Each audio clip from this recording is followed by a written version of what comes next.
घर में बरकत लाने के लिए रोजाना करिए 10 काम। दोस्तों, कई बार लाख कोशिश करने के बाद भी घर में बरकत नहीं होती। दिन रात की कठिन मेहनत करने के बाद भी सफलता हासिल नहीं होती है और साथ ही घर में धन की बढ़ोतरी का नामो निशान नहीं रहता। तो दोस्तों, ज्योतिष शास्त्र के अनुसार घर में कई बार नकारात्मक ऊर्जा अधिक होने के कारण, देवी देवताओं का आशीर्वाद न होने के कारण ही शारीरिक, मानसिक और आर्थिक परेशानियों का सामना करना पड़ता है। और कई बार दोस्तों, काम बनते बनते बिगड़ने लगता है। ऐसा अगर आपके साथ होता है तो आप इन 10 उपायों को अपना सकते हैं। वास्तु शास्त्र के अनुसार इन उपायों को करने के लिए व्यक्ति के घर में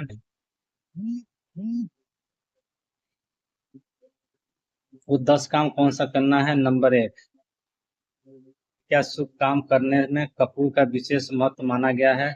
वास्तु शास्त्र के अनुसार घर में कपूर जलाने से वास्तु दोष के साथ साथ नकारात्मक ऊर्जा में भी छुटकारा मिल जाता है। इसलिए आप अपने घर में कपूर अवश्य जलाएं। ऐसा करने से सकारात्मक ऊर्जा अधिक पैदा होती है और नकारात्मक ऊर्जा नष्ट हो जाती है और सुख, समृद्धि और वैभव आपके घर में आने लगता है।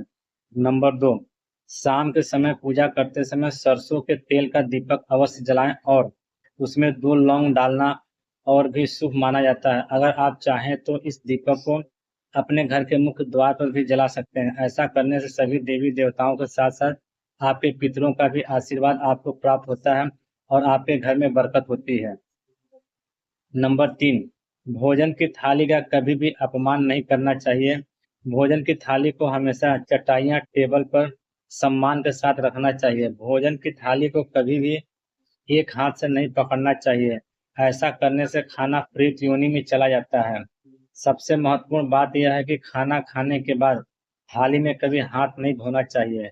खाना खाने के बाद थाली को कभी भी किचन में या टेबल के नीचे या बेड के नीचे नहीं रखना चाहिए। भोजन करने से पहले माता अन्नपूर्णा का स्मरण अवश्य करना चाहिए।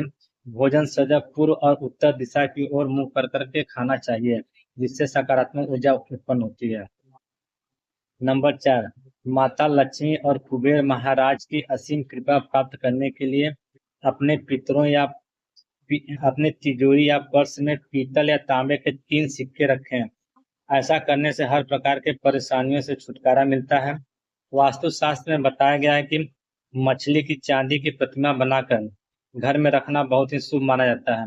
इससे आपके घर में सुख, समृद्धि और वैभव की कमी नहीं होती है और आपको और आपके परिवार का स्वास्थ्य अच्छा मिलता है। इतना नहीं दोस्तों, घर में मछली की चांदी की प्रतिमा और रखने से घर में शांति, खुशहाली हमेशा बनी रहती है।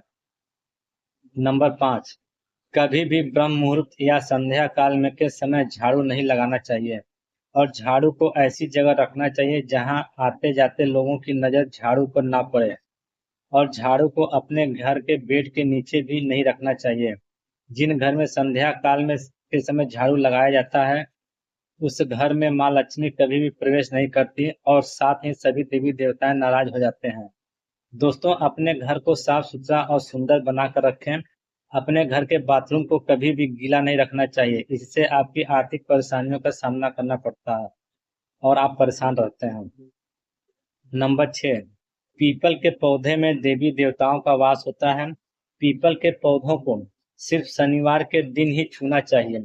शनिवार के दिन पीपल के वृक्ष में काले तिल और कच्चे दूध या गंगा जल और गुड़ को स्टील या चांदी के बर्तन में रखकर अर्पित करें और सरसों के तेल का दीपक प्रज्वलित करें। बस इसी कार्य को प्रत्येक शनिवार को करते जाएं तो धीरे धीरे दुर्भाग्य दूर हो जाते हैं। और पीपल के वृक्ष की जड़ में सरसों के तेल का दीपक जलाएं और फिर बिना पीछे देखे अपने घर वापस आ जाएं और पीछे मुड़कर ना देखें। इससे आपके धन लाभ के साथ ही हद बिगड़ा हुआ काम बनता है। नंबर 7, अगर आपने कभी तक अपने घर में पूजा घर नहीं स्थापित किया है तो किसी विशेषज्ञ से पूछकर ही अपने घर में पूजा घर स्थापित करें। और अगर जो आपने किसी जगह अपने घर में पूजा घर स्थापित कर दिया है तो किसी वास्तु शास्त्र से संपर्क करके पूर्ण पूजा घर स्थापित करें। ऐसा इसलिए करें क्योंकि आपकी कुंडली और राशि के अनुसार आपके घर में किस दिशा में पूजा घर स्थापित करने से अधिक लाभ होगा, यह पता करना बहुत ही जरूरी होता है। अगर आप बिना जाने किसी भी जगह पूजा घर स्थापित कर देते हैं तो आपको इसके कई नुकसान भी उठाना पड़ सकता है। और पूजा घर में किसी भी देवी देवता की मूर्ति या चित्र एक से अधिक नहीं होना चाहिए।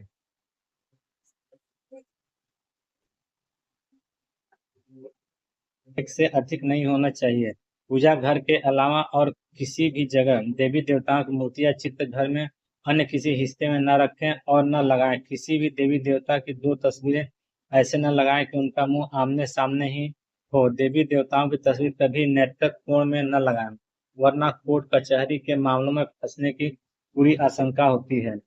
अपने घर के तिजोरी में हल्दी की 7 गांठ लें और उसे एक पीले वस्त्र में बांध कर रखें, और अगर आप चाहें तो कोई भी खुशबूदार अगरबत्ती या धूपबत्ती भी तिजोरी में रख सकते हैं, जिसकी तिजोरी में सुगंधता बनी रहेगी। और घर के मंदिर में देवी देवताओं पर चढ़ाए गए फूल या हार को भी सूख जाने पर तिजोरी में रख सकते हैं। ऐसा करने से आपको कभी भी आर्थिक तंगी का सामना नहीं करना पड़ता है। नंबर 8, संध्या काल के समय जब अनिष्ट शक्तियां प्रबल होने लगती हैं, उस समय बताई गई ये बातें नहीं करनी चाहिए। सोना नहीं चाहिए, खाना नहीं खाना चाहिए, पानी नहीं पीना चाहिए, गालियां नहीं देना चाहिए, झगड़े नहीं करना चाहिए, अभद्र एवं असत्य नहीं बोलना चाहिए, क्रोध नहीं करना चाहिए, किसी को श्राप नहीं देना चाहिए, किसी के धन ना लेना चाहिए और न देना चाहिए, कोई भी शुभ कार्य नहीं करना चाहिए, चौखट पर खड़े होकर नहीं पढ़ना चाहिए। अगर संध्या काल में आप इनमें से कोई भी काम करते हैं तो आज से करना छोड़ दें, नहीं तो घर में बरकत चली जाती है और माता लक्ष्मी ऐसे घर में कभी वास नहीं करती हैं।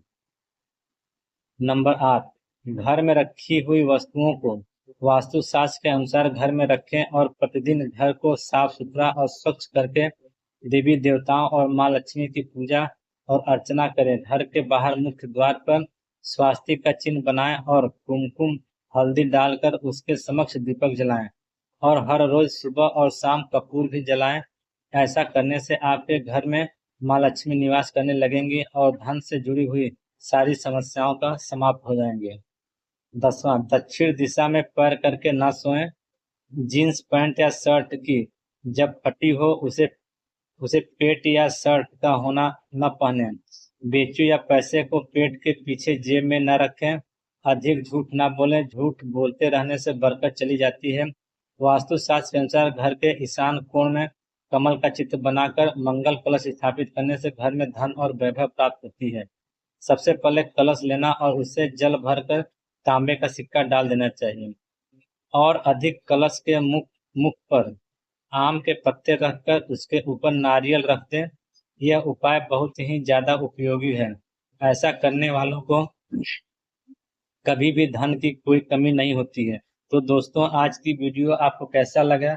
अगर अच्छा लगा हो तो इसे लाइक करिएगा, और नए हो तो इसे को सब्सक्राइब करिएगा, और मेरे जिससे मेरे आने वाले वीडियो में आपको नई जानकारी प्राप्त हो सके। दोस्तों,